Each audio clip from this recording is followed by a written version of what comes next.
Hi, this is Kirk, the bariatric carnivore. Well, are emulsifiers gumming up your works? And what I mean by that are, these are products, chemicals that are added to food to keep it from separating. So, for instance, you may have gotten natural peanut butter and you've gotten a layer of oil on top of the actual peanuts and you have to stir it all up. Well, the thing that keeps it all together in a consistent thing is an emulsifier. Now, do those kill you? Probably not immediately.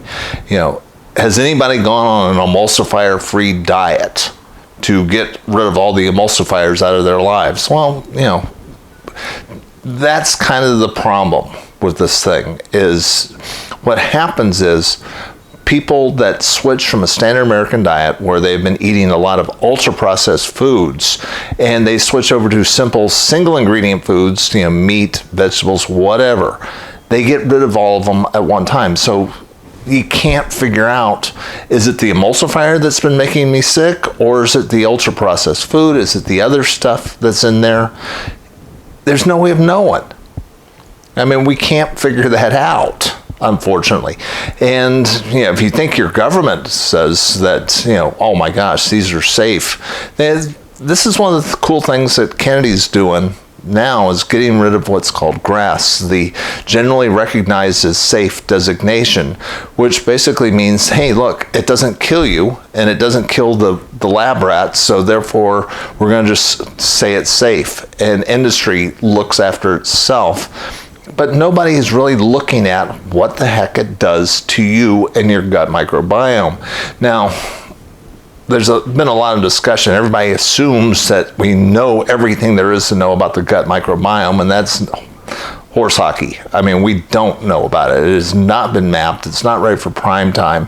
There's not a test that you can do that's going to say this is the perfect gut microbiome and you need to add this to maximize your gut microbiome health.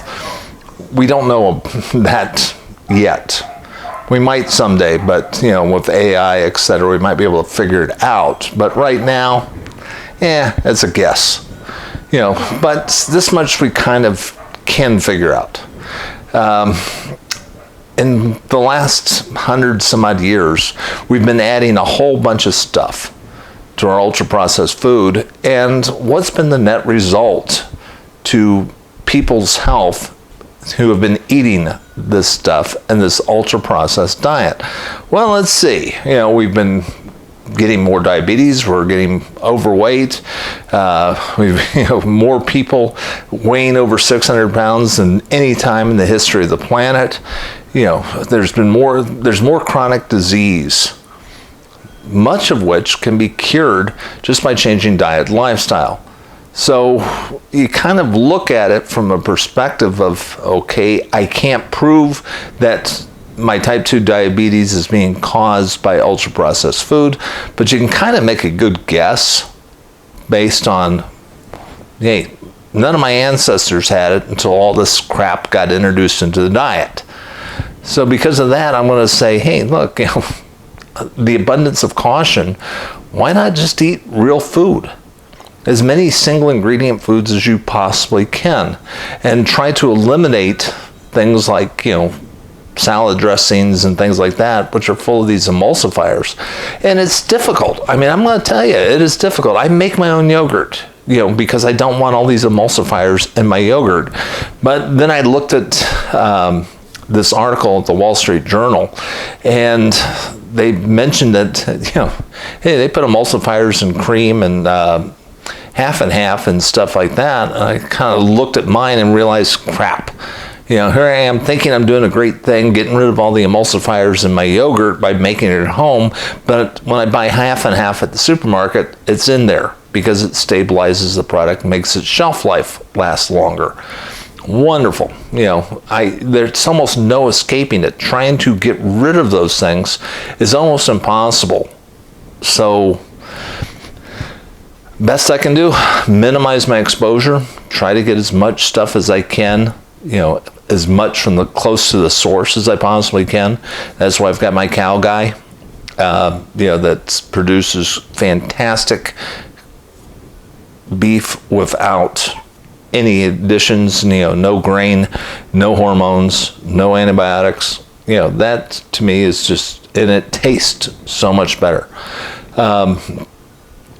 But it's not easy. I mean, frankly, we've got so many food additives, and we just don't know what the cumulative effect is of all this stuff. And one of the cool things about where we are right now is we've got a new administration that is trying to do this MAHA movement, and hopefully, we might be able to start doing some studies on this to start figuring out what exactly this generally recognized as safe stuff is doing to us. Don't know, but we will see. It's early. This is Kirk, the Bariatric Carnivore. I try to put out a couple messages each week. If you like this message, please hit like and subscribe. Join this channel of other like-minded folks. About the best you can do, unfortunately, in this fight for our health is to realize you're all alone. But at least we can all be alone in this together. We'll talk to you soon.